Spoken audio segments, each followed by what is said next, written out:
Hello guys, welcome back to my new video. কেমন আছো তোমরা সবাই? আশা করি সবাই খুব ভালো আছো আর আমিও খুব ভালো আছি। এখানে দেখো গুটি গুটি পায়ে চলে যাচ্ছি দুজন মিলে আমাদের নতুন বাড়ির দিকে। তার একটাই কারণ, অনেক টনচিপ জমা হয়ে আছে যেগুলো মাটির মধ্যে পড়েছিল। তো কাজ করার সময় এমনটা হয়, অনেক টনচিপ মাটির মধ্যে মিশিয়ে যায়, নষ্ট হয়ে যায়, ওগুলো কেউ তোলে না বা গুঁড়িয়ে রাখে না। কিন্তু আমরা সব একটা একটা করে কুড়িয়ে এক জায়গায় করে রেখেছি। তো সেগুলোকে আজকে ধুয়ে ভালো করে সুন্দর করে বস্তার মধ্যে রেখে দেবো। এখানে দেখো দুজন মিলে যাচ্ছে আর আমার হাজব্যান্ড না কখনো ক্যামেরার সামনে আসতেই চায় না। ও বলে কি না, তুমি ভিডিও করছো তুমি করো, তাতে আমার কোনো প্রবলেম নেই, কিন্তু আমি আসবো না, আমার ভালো লাগে না। কিন্তু আজকে অনেক কষ্টে ওকে বলে বলে প্রায় 10-20 বার বলেছি যে আমাকে একটু ক্যামেরা করে দাও না, তুমি আর আমি দুজন মিলে যাচ্ছি। তো ভালোই লাগছে আমার, বেশ ফিলিংসটা আলাদা। বৃষ্টি বৃষ্টি ভেজা দিন, বিকালবেলা হেঁটে হেঁটে যাচ্ছি রাস্তা দিয়ে, ভালোই লাগছে। ওই জন্য ওকে বললাম চলো না, আজকে আমার রিকোয়েস্টটা একটু তুমি রেখেই দাও। বললো ঠিক আছে চলো, তুমি এত করে বলছো যখন, তোমাকে একটু ভিডিওটা করেই দিই।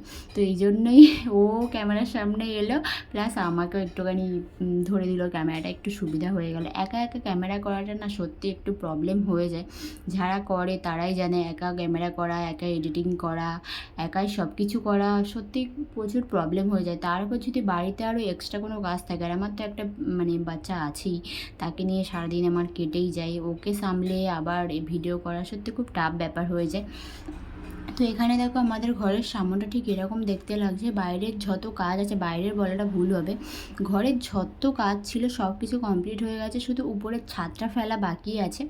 ওটা এখন আমরা স্টপ করে দিয়েছি, কাজটা এখন আর হবে না, যেহেতু এখন প্রচুর বর্ষা পড়ে গেছে, চারিদিকে জল আর জল থই থই করছে, তোমরা দেখলে বুঝতে পারবে।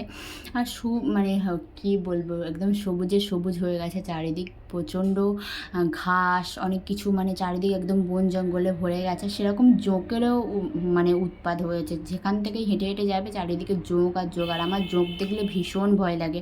ওই জন্য আমি এদিকে সবসময় আসি না, কখনো কখনো আসি একদিন ভিডিও করার জন্য। এটা হলো মায়ের রুম, মায়ের রুমের জানালা থেকে বাইরের পুকুরটা পুরো দেখা যায়। আর এখানে এই যে নিচে ইঁটটা বিছানো আছে, তার একটাই কারণ, আমার ওই ঘরে ছোট যে ঘরটা এখন আমরা যেখানে থাকি, ওখানে না আগে আমি রিং লাইট টাঙিয়ে তারপর ব্ল্যাক কালারের পর্দা দিয়ে ওখানেই আমি ভিডিও করতাম। কিন্তু এখন এই ঘরের কাজের জন্য এত জিনিস হয়ে গেছে ঘরের মধ্যে, ওগুলো সব সরিয়ে আবার রিং লাইট দিয়ে আবার পর্দা টাঙিয়ে করাটা, ভিডিও করাটা সত্যি অসম্ভব ব্যাপার, আমার ভীষণ প্রবলেম হয়। ওই জন্যে বাধ্য হয়ে আমি বললাম চলো এখানে একটু বড় প্লেসও পেয়ে যাব। হ্যাঁ, মানছি পিছনের ব্যাকগ্রাউন্ডটা হয়তো দেখতে ভালো লাগে না, কিন্তু আমার ডান্সের পক্ষে অনেক সুবিধা হয়, আমি অনেকটা প্লেস পেয়ে যাই। আর ছোটো জায়গার মধ্যে ডান্স করাও যায় না, ভীষণ প্রবলেম হয়। এখানে দেখো এটা আমাদের বারান্দা পুরো লং, আর এদিক দিয়ে সিঁড়ি গেছে, আর সিঁড়ির পাশ থেকে চলে গেছে ঘাটে যাওয়ার, ওটা একটা আলাদা গেট করেছি আমরা। মাটি এখন পাইনি, আমাদের পুকুর কাটিয়ে আমরা অল্প হালকা ডিপ করেছি, পুকুর বেশি ডিপ করিনি, যেহেতু আমাদের পাড় বেশি রাখার নেই, ঘরের পাশেই পুকুর। এনি বাই চান্স যদি কোনো রকমভাবে পাড় ধসে যায় তো আমাদের পুরো সর্বনাশ হয়ে যাবে। ওই জন্য বেশি মাটি আমরা পাইনি, যেটুকু মাটি পেয়েছিলাম অল্প অল্প আমরা সব জায়গাতে দিয়েছি, ভরাট করেছি। বাকি মাটি এখন আমরা পাইনি, কোথাও থেকে পেলে আমরা কিনে নেব, নিয়ে ভরাট করে দেবো।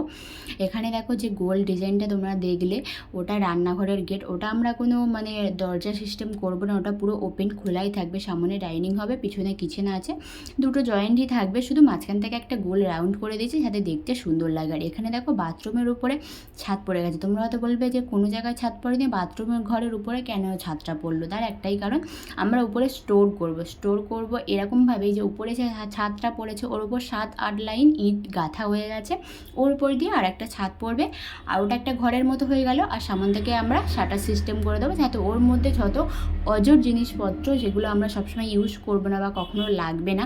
দেখো ঘরের মধ্যে কিন্তু যখন তুমি আসবে, ঘরে সমস্ত জিনিস ব্যবহার করবে, অনেক পুরনো জিনিস এমন থাকে যেটা ফেলতেও ইচ্ছা করে না, বিক্রি করতেও ইচ্ছা করে না, আবার নষ্ট যাতে হয়ে যায়, ভালো জায়গায় আমরা ঢাকা দিয়ে রেখে দিই, এরকম কিন্তু আমরা অনেকেই করি। প্রত্যেক বাড়িতে এরকম না এরকম কিছু জিনিস আছে যেটা আমরা ফেলিও না, বিক্রিও করি না, কিন্তু কাউকে দিও না, আমরা রেখে দিই গুছিয়ে, এরকম ভেবে রেখে দিই পরে কোনো কাজে চলে আসবে, এরকম ভেবে রেখে দিই। তো সেই জন্যই আমরা স্টোরটা করেছি, যেহেতু অজর জিনিসপত্র যেটা আমাদের কাজে লাগবে না সেগুলো আমরা স্টোরের মধ্যে রেখে দেবো। এখানে যে বালিগুলো দেখলে, ইট দিয়ে যেটা ঘেরা দেখলে, ওটার মধ্যে বালি আছে।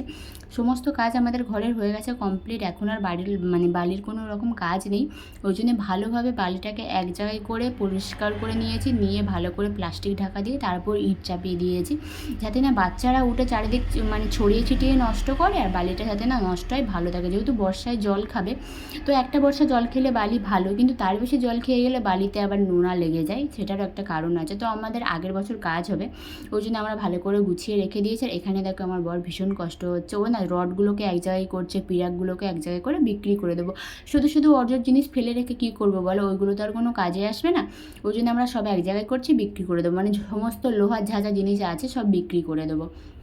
আর এই যে গাছটা থেকে ও মানে লোহাটা বার করলো, রডটা, ওর নিচে অনেকগুলো নুড়ি রাখা আছে। এই যে বালি চালা হয়েছিল না, ওর মধ্যে অনেক নুড়ি বেরিয়েছে, হ্যাঁ কমসে কম 6-7 বস্তা মতো হবে। তো আমরা নুড়িগুলো ফেলিনি, রেখে দিয়েছি, বলেছি পরে যখন আমাদের মাটি ফেলা হয়ে যাবে, বাস্ত করা হয়ে যাবে, তখন মাটির উপর থেকে ঘাঁটা থেকে ভালো আমরা নুড়িগুলো বিছিয়ে দেবো, দিলে ওর উপর থেকে হাঁটাচলা করলে তাহলে কাদাটা আর ঘেঁটে ঘেঁটে যেতে হবে না। আর এই যে পিছনের জানালার ডিজাইনটা দেখলে, এটা না আমি জোর করে করেছি, তারও একটা রিজন আছে, সেটা পরে বলছি। তার আগে এখানে দেখো, যেমন ছোলা থেকে ভিজিয়ে ছোলা রেখে দিলে যেমন অঙ্কুর বেরিয়ে যায় না, তেমন এইখানে যে ওই টনচিপগুলো রাখা ছিল 2-3 দিন বা 1 সপ্তাহ হয়ে গেছে, ওর নিচে সেই ঘাসগুলো নিচে থেকে শিকড় সেগুলো বেরিয়ে গেছে। তো ওই টনচিপগুলো আমরা ভালো করে ধুয়ে নিলাম, ও চালা দিয়ে চাললো আর আমি উপর থেকে জল ঢেলে দিলাম। দিতে 1.5 বস্তা মতো হয়েছে মোটামুটি, খুব বেশি হলে 1 বস্তা হবে, 1.5 বস্তা অ্যাকচুয়ালি না আমরা কম কম করে রেখেছি বস্তাতে। তো আজকে মিস্ত্রির শেষ পেমেন্ট করার কথা ছিল, যেহেতু ঘরের কাজ আর হবে না, সব হয়ে গেছে, এবার পরে কাজ হবে। তো আজকে শেষ পেমেন্ট ছিল, ওই জন্য দাদাভাই গিয়ে বললো যে মিস্ত্রির পেমেন্টটা কি তোমরা করবে না? আমি বললাম ঠিক আছে চলো, আমি তোমাকে গিয়ে দিয়ে দিচ্ছি। আমার হাজব্যান্ড আর এলো না, বললো আমি এখানে ইটগুলোকে এক জায়গায় করি, তুমি ততক্ষণ গিয়ে পেমেন্টটাও দিয়ে এসো, আর সঙ্গে জলের বোতলটাও নিয়ে এসো। যেহেতু আমি জল আনতে ভুলে গেছি, এইসব কাজ করলে না, বিশেষ করে এইসব দৌড়াদৌড়ির কাজ করলে ভীষণ জল তেষ্টাও পেয়ে যায়। ওই জন্য আমি একটা জলের বোতল নিয়ে এলাম সঙ্গে করে, আর কিছু পিরাক নিয়ে এলাম। পিরাকটা নিয়ে আসার কারণে অনেক জায়গায় এই যে জানালাগুলো ফাঁকা ফাঁকা আছে না, এটা আমরা ফাঁকা রাখবো না, বাচ্চারা ঢুকে দেয়ালের ওপর থেকে বেয়ে বেয়ে যায়, ছাদে উঠে যায়, মানে যে মিনি ছাদটা পড়েছে বাথরুমের উপরে, ওর উপরে উঠে যায়, তো পড়ে যাওয়ার চান্স থাকে, এনি বাই চান্স পড়ে গেলে হাত ভেঙে যাক, পা ভেঙে যাক, তো ওই রিস্কটা আমরা নিতে চাই না। ওই জন্য আমরা জানালাগুলো সব বন্ধ করে দেবো, দরজাগুলোও সব বন্ধ করে দেবো, বস্তা দিয়ে ঘিরে ঘিরে পিরাক দিয়ে দিয়ে। ওই জন্যই পিরাকটা আমি নিয়ে এসেছি। তো আজকে মনে হয় হবে না, ওটা আমরা কালকে এসে করবো। আজকে মোটামুটি এনে এখানে রেখে দিলাম, বাথরুম ঘরের ভিতরে যেহেতু উপরে ছাউনি আছে, তো জল পাবে না, ওখানেই রেখে দেবো। এখানে দেখো আমার হাজব্যান্ড সমস্ত ইট যা কিছু মানে পড়ে আছে জলের মধ্যে, চারিদিকে তো অনেক রকম মানে কাজ হয়েছে এটা ওটা, তো চারিদিকে ইট ছড়িয়ে ছিটিয়ে আছে, ও সেগুলোকে এক জায়গায় করে রেখে দিচ্ছে। যেহেতু এক একটা ইটের দাম যে কেনে সেই যায় না, এক একটা ইটের দাম ভালোই আছে, তো নষ্ট করাটা উচিত নয়, আমি মনে করি টাকা থাকলেও নষ্ট করা উচিত নয়, আর টাকা না থাকলেও নষ্ট করা উচিত নয়। তো আমাদের সব কাজ হয়ে গেছে কমপ্লিট, আমি ঘরে চলে এসেছি। এসে ও হাত পা দিয়ে পড়েছে গেম খেলতে, ও তো সারাদিন ঘরে যখনই ছুটিতে থাকে গেমই খেলে, মানে কি আর বলবো, যার যেটা ভালো লাগে, টাইম পাস হওয়ার জন্য তো কিছু একটা দরকার, তাই না? ওই জন্য আমিও কিছু বলি না, বলি মাঝে মাঝে রাগ হয় আমার, একটু খ্যাক করি, আবার ঠিক হয়ে যায়। এখানে দেখো আমি ছেলেকে পড়তে বসিয়েছি, আমার রোজগার ডিউটি, সেটা আমাকে তো করতেই হবে। তো আজকে দেখানোর মতো আর কিছুই নেই, এই পর্যন্তই ছিল। তো চলো ভিডিওটা এখানেই শেষ করছি। ভিডিও ভালো লাগলে চ্যানেলটিকে সাবস্ক্রাইব করে নিও, লাইক কমেন্ট শেয়ার করে দিও। Tata, bye bye.